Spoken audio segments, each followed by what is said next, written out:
for the insightful talk. We also received public-private partners, we need network with the referral system. We need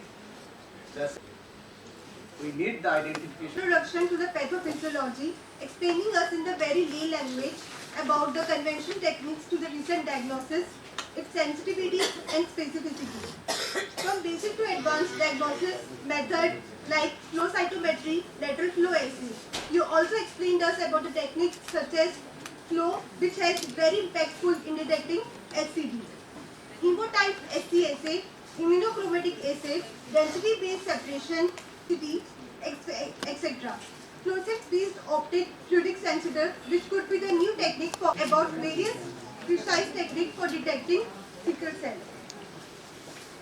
Now I would like to ask Dr. Rahul sir to please welcome Dr. Tapas Chakma sir.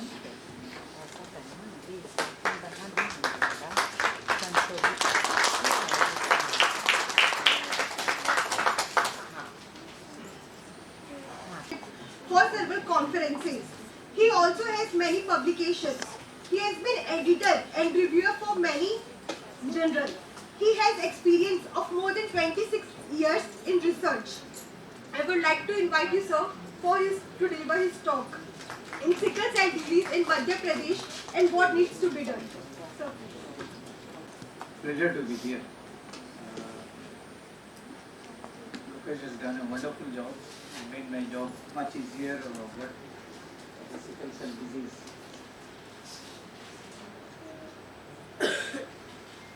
In the introduction, what I just want to add some more things that this introduction what she has given me is I think 3-year or 4-year-old from the government of Madhya Pradesh for recognizing my work on tribal health.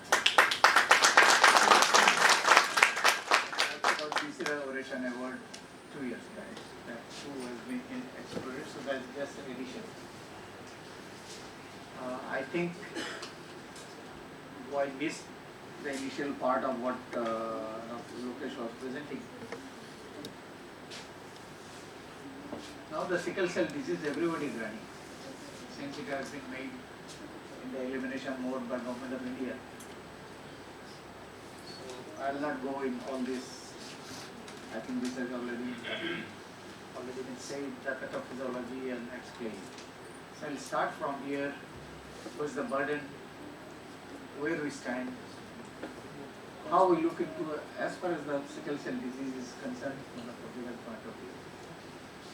I don't know if you have seen this map. This has been map prepared by my institute and it has been widely circulated now. It has been published. You can see this. We have done almost now the entire country has been screened as far as the travel related to the sickle cell disease is concerned. What we have here in Punjab is hemoglobin B and where we have in Northeast is hemoglobin E. They are not sickle cell diseases. So what's the peculiarity of this sickle cell disease here in this part of here? A little bit in the western part and the hits around this. We have about 20 million and you can clearly differentiate between the SLCS. This is what is the third one is the microchip electro report immediately. This kind of report comes, but there are some drawbacks that you cannot detect H beta therapy with this. But you can do anything, but it requires again it's a battery backup machine. You can put it in the PSC, you can transmit the results online with this. This is a little expensive. Entire machine costs around 1 lakh rupees. Per test costs around 200 rupees. But this has not been recommended because in the rural area we are looking for the test which can be used even at a PhD level. So this is the Gazelle which has been evaluated.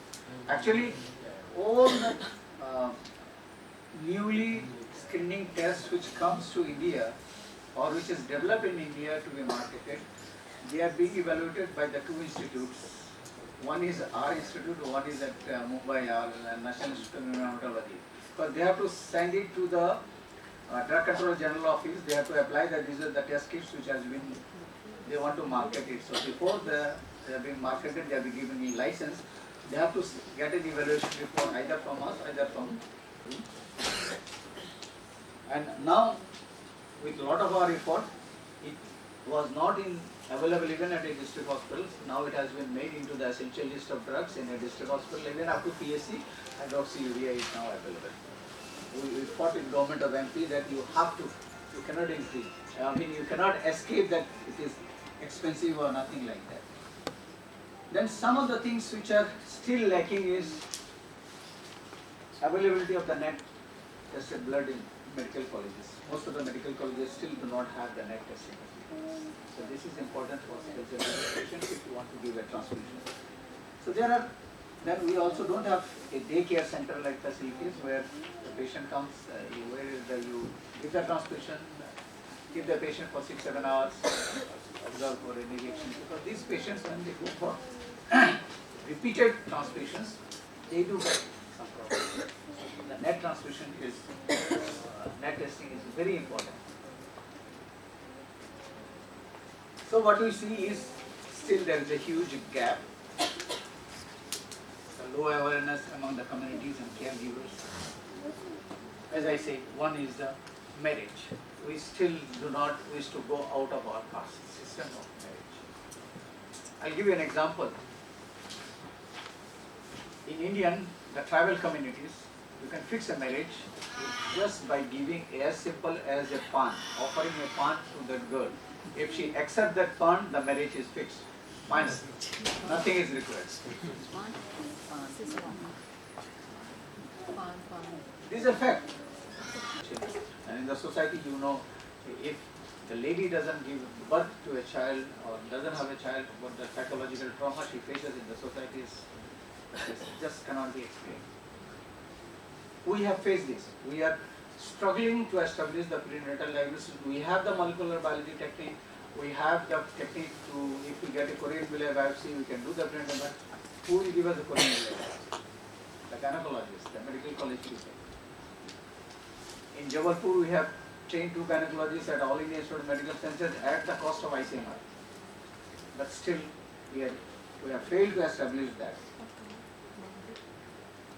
The reason is they have their different agenda. We have a different agenda. Until and unless the government comes, insists that the prenatal diagnosis has to be established, and this is long way. Because it is extremely difficult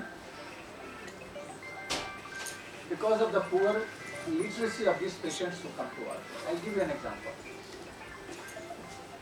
We had eligible couples, I'm talking something like about 15 years back, and our counselor has said, okay, fine, your possibility of every pregnancy is only 25% chances is that you will have one normal child, 50% you will have a disease, and another 25% will be a carrier. That fellow comes every 1.5 to 2 years with a child diagnosed as a sickle cell disease because we told them 25% will be positive. So he thought if he produces 8 children, he will have 2 children out of it. He had with sickle cell disease, it's diagnosed. So these are very difficult to explain and difficult to convince the science, the theory to those illiterate fathers. So these are something, that's why I say, if we can probably able to include into the school curriculum and to educate, we will get the maximum benefit. And if you look into the health pyramid, we call it the health pyramid. The base where the maximum benefit is to educate the patients. Above the education is the immunization, where you get the maximum benefit. The one-to-one counseling is the top. Only 1% gets benefited. If we are able to educate the entire community, we are able to communicate the child. So probably they will be the best messenger to carry out this. So and we also need to address the stigma. See, these are the lessons we have learned. See, in Gujarat, what they have been doing is they have done AS, so half white, half yellow, who is a normal and given as a white card. So they have been told that you keep this card. So the one yellow card should not marry with the yellow. But when the girls was positive, her marriage was about to fix, she demanded her father that should, because we have also observed it, we have also practiced this in this thing. The moment you distribute these cards, the girls will be discriminated, not the boys. It is the girls who will have the problem in the marriage, not the boys. Nobody will ask for the boys' card. Everybody will ask for the girls' card. So this stigmatization also we need to address and we need to work. What presently the public health system, the support system, high cost, patient access and awarenesses, and private players or NGOs, all are in different directions, all are in opposite view. So I think one we need is coming together if we want to address this opportunity. If anybody has any questions? Anyone want to say anything? Anyone want to ask anything? I have skipped a lot of slides which Lokesh has already skipped, so I skipped the slide purposely as far as the treatment is concerned because. Okay then, thank you very much. Epidemiological talk in STD burden. You delivered the talk from burden of STD in various regions and tribes, especially tribe Sahar, where sickle cell is eradicated, the Pradhan, Panika, Barela, Zaria and Mehra, which are the most affected tribes with STD. You also told us about the social scientists, the origin problem of inbreeding marriages, which is the biggest burden of sickle cell disease. You also explained us how education and awareness is important in controlling the sickle cell disease.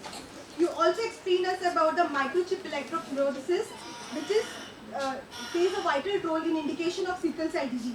You also told us about the importance of understanding the stable hemoglobin of each patient and genetic screening. You also told us about the importance for the policymakers, NGOs and government to get together to eradicate the sickle cell disease. The take-home message from your talk is that the children to be a social messenger. As well as for the future perspective, the ideal test should be less expensive, simple and rapid. Thank you sir for your insightful talk. Now I would like to call for the next speaker of our today's session, Dr. Gaurav Tripathi sir, Assistant Professor, Department of Pediatrics, Shamsha Medical College, Rewa. His interest mainly includes the sickle cell disease management, leukemia, thalassemia, sickle cell screening and other associated blood-related disorders. He also, being a hemato-oncologist, he also remains consultant in district hospital. I welcome you, sir, to please deliver your talk on recent updates on sickle cell disease.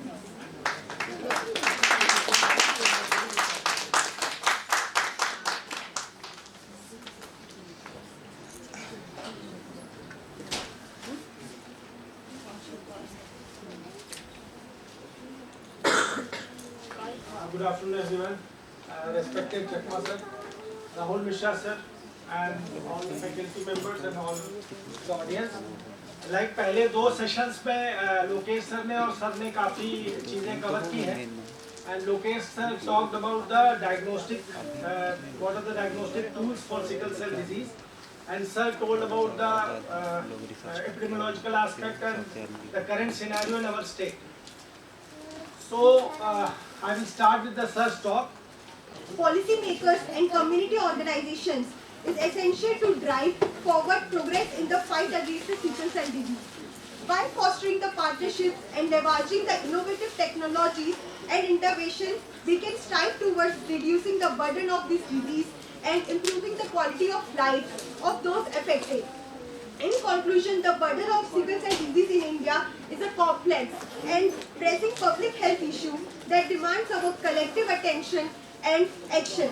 We must work together to raise awareness, advocate for policy reforms, and invite in initiatives that prioritize the health and well-being.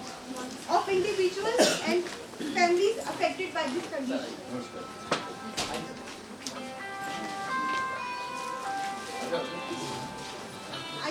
Now I want to welcome our second section's poster presentation judge, Dr. P.K. Laktikia sir and Dr. Bajaj sir. I would like to request Dr. Sanjay Pandey sir to please welcome them with a good grace. Dr. P.K. Laktikia.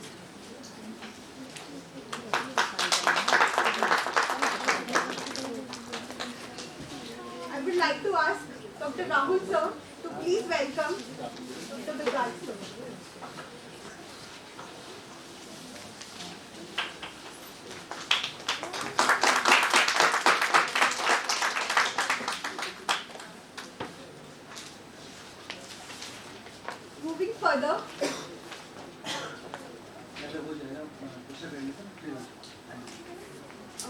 Moving further, I would like to ask Dr. Rahul sir to please present a memento to Dr. Tapas Chakma sir for a insightful talk.